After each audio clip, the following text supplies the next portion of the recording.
Assalamualaikum warahmatullahi wabarakatuh. Yang terhormat untuk Ibu Sismita SPMP selaku dosen pengampu komunikasi bisnis dan teman-teman yang saya cintai. Di sini saya perkenalkan diri. Nama saya Dimas Prayoga dari PT Regraj Mujaya akan mempresentasikan penawaran produk dari perusahaan kami, yaitu produk briquette atau charcoal dari batok kelapa. Kita ketahui bahwa kelapa adalah tanaman yang sering dikenal dengan tanaman seribu manfaat yang sudah terkenal di Asia. Mengapa begitu? Dari seluruh bagian tanaman kelapa itu telah diproduksi atau diolah oleh masyarakat.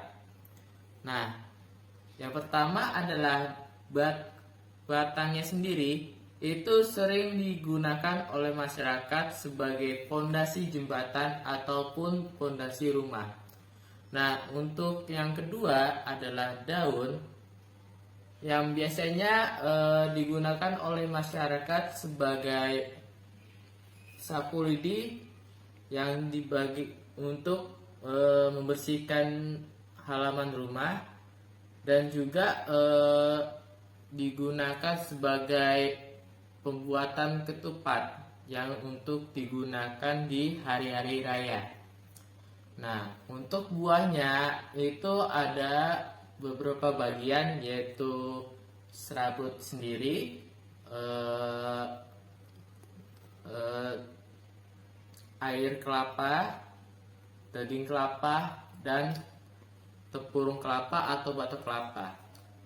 Untuk serabutnya itu digunakan untuk media tanam.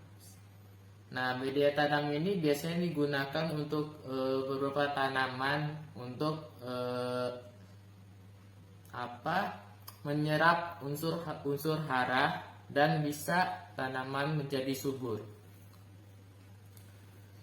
Untuk daging kelapanya sendiri, daging kelapa itu digunakan untuk pembuatan biskuit seperti Roma kelapa. Pasti kita tahu lah ya, untuk biskuit Roma kelapa. Nah, Roma kelapa ini dibuat dari daging kelapa. Dan untuk air kelapanya sendiri itu digunakan sebagai biasanya yang kita gunakan untuk minum, untuk menyegarkan tubuh, ataupun dijadikan sebuah obat yang dicampur oleh rempah-rempah. Nah, untuk kita produksi yaitu dari tempurung kelapa atau batok kelapa. Nah, batok kelapa ini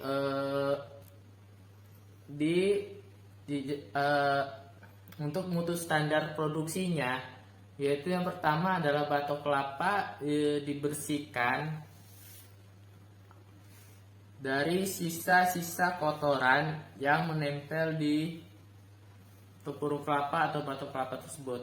Karena kotoran-kotoran tersebut itu jika tidak dibersihkan masih ada menempel. Nah, itu dapat mengakibatkan menurunnya kualitas dari briquette. Nah, untuk keduanya yaitu setelah batok kelapa dibersihkan, yang kedua adalah batok kelapa tersebut dibakar atau sebagai dijadikan sebagai arang. Nah, arang itu ialah yang akan menjadi briquette. Nah, arang-arang yang berasal dari batok kelapa yang dibakar itu selanjutnya di tahap penggilingan. Nah, arang digiling hingga halus di mesin penggilingan yang otomatis. Nah, mengapa di arang batok kelapa itu dihaluskan? Karena itu memudahkan pencampuran dan pencetakan nantinya. Yang tahap selanjutnya yaitu pencampuran. Nah, arang halus yang dihasilkan dari mesin giling itu dimasukkan ke wadah yang lalu diberikan air dan tapioka. Nah, guna dari air dan tapioka ini, air tersebut adalah pelembab atau memudahkan agar tapioka itu menempel ke arang halus itu. Nah, mengapa menggunakan tapioka? Tapioka itu sebagai lem atau lem perekat kuat untuk pencetakan dan pengeringan nantinya.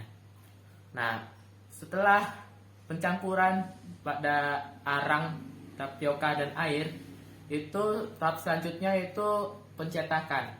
Nah, pencetakan ini menggunakan alat cetak dengan berbagai macam bentuk sesuai keinginan para pengusaha. Nah, biasanya pengusaha tersebut meminta sebuah bentuk kubus atau heksagonal. Nah, yaitu alat cetak itu di arang tersebut ditaruh alat cetak dan lalu dipres tidak terlalu kuat untuk tidak menghancurkan arang yang tercampur tersebut. Yang kedua, yang terakhir, maksudnya selanjutnya di quality control. Quality control ini tahap terakhir, yaitu menguji dari briquette yang telah dicetak dan dikeringkan. Yaitu yang pertama, itu apakah briquette tersebut tahan lama, dan kedua, apakah briquette itu layak untuk dipasarkan, dan yang ketiga, apakah briquette tersebut sangat bermanfaat bagi lingkungan dan bagi manusia. Briquette atau charcoal ini memiliki kualitas yang sangat baik sehingga dapat digunakan untuk pengganti bahan bakar yang biasanya digunakan berupa arang atau batu bara yang menimbulkan pencemaran polusi udara sehingga dapat mengganggu lingkungan dan kesehatan manusia. Briquette ini juga bukan hanya pengganti bahan bakar, tetapi dapat dijadikan sebagai bahan utama kecantikan, ya dimana para kaum wanita ini pasti sangat mempercantik diri agar bisa awet muda. Untuk price atau harga, penyesuaian harga briquette ditentukan dari bentuk dan berat. Untuk kualitas briquette sama, tidak ada membandingkan untuk harga. Bentuk dapat disesuaikan dari keinginan, lebih banyak permintaan bentuk kubus dan heksagonal. Sehingga dua bentuk tersebut dibedakan harganya sesuai kesulitan pencetakannya. Untuk berat tergantung dari kepadatan dan bentuk. Pemasaran. Briquette telah banyak dipasarkan ke benua Eropa dan Timur Tengah, seperti Rusia, Albania, Bosnia, Turki, Prancis, dan Amerika Serikat. Pemasaran inilah hasil dari peningkatan penjualan di benua Eropa dan Timur Tengah. Nah, di posisi pertama ini adalah di negara Turki, yang dimana kami telah menjual hingga 50 ton di tahun 2022. Nah, sebelumnya itu di tahun 2019 itu kami menjualnya yaitu sebesar 18 ton untuk satu kontainer. Nah, untuk yang posisi kedua yaitu di Rusia.